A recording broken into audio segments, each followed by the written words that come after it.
Hi guys, Mark Zickery, Mr. Sci-Fi, also known as Mark Zickery Space Command. And our Kickstarter campaign is going well. Spread the word about it. But additionally, I wanted to talk about two science fiction movies that have come out recently on Netflix, and they're worth talking about. One is called The Wandering Earth, and the other is called Rim of the World. And The Wandering Earth got kind of buried by Netflix, which is curious because it's a huge blockbuster in China. It's a Chinese film, and it's made $700 million in China. It's one of the top grossing films ever made there, if not the top grossing film. And it's based on a novel by Cixin Liu, who's a very famous science fiction writer in China. He won the Hugo Award here. Very interesting writer. I've read some of his books. He's quite good and very interesting.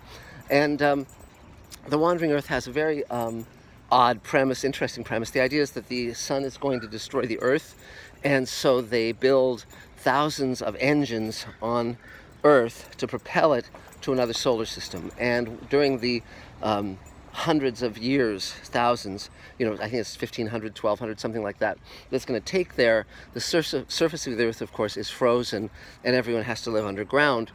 And things take a turn for the worse when Jupiter starts drawing it in gravitationally, and that sort of makes everyone launch into action.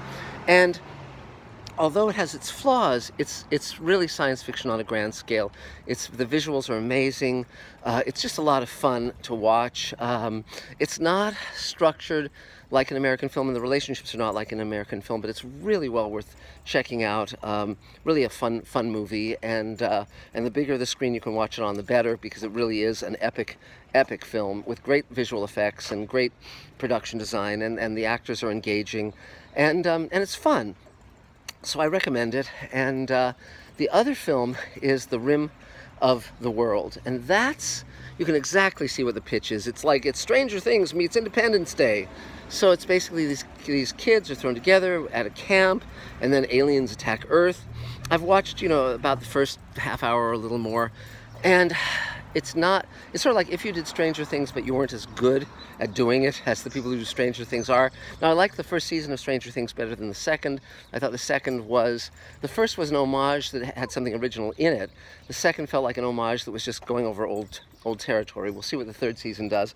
But Rim of the World, basically, the actors are solid, but again, there's typical cliches. The nerdy, computery kid who doesn't have social skills, the black kid who's sort of the comedy relief, and is kind of uproarious and outrageous, and so forth, and the quiet girl who's brainy but kind of pissed off at the world, and so forth. And it's just kind of like, okay, been there, done that. And the creatures are just kind of like if you took Venom's head and put it on sort of a beast with extra arms. That's what this thing would be, and it's got an evil dog creature, and it's just kind of like, okay, we've seen this. It's all derivative, very, very derivative. It seems to be written by people who just watch movies and TV and really have never gone out into the sunlight to have a life.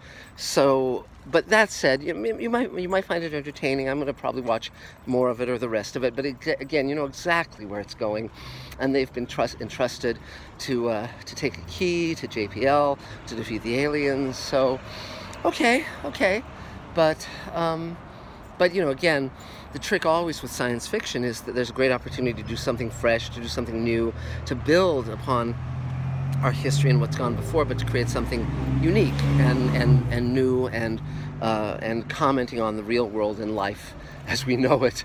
So, but that said, still, if you're looking for something to entertain you on a lazy Saturday, there's worse things to do with your time. But so that's really about it. Those are two very interesting films, particularly The Wandering Earth. I recommend that because that really is a blockbuster. That really is, a very expensive movie that's put everything into it. So if you like big epic science fiction films, that's definitely something that's going to, really, I think, entertain you. So, and then there's another science fiction film that I'm going to be talking about soon about, again, group of people on a spaceship that goes off course, and we'll be talking about that soon. But meantime, check out our Kickstarter campaign. You can look at it right below this video, and spread the word about it. It's much appreciated. And we'll be talking about a lot more stuff really soon. So, and if you haven't entered the Name of the Creature contest, you can find the video here on Mr. Sci-Fi. You can subscribe to Mr. Sci-Fi. You can buy Space Command shares. The Name of the Creature contest ends at the end of the month. If you're building a spacesuit for the spacesuit contest, send it our way. And let me know that you're building it. Email me at markzickery@gmail.com. And if you have any questions, call me at 323-363-1259. Thanks very much, and we'll talk to you again soon. Bye.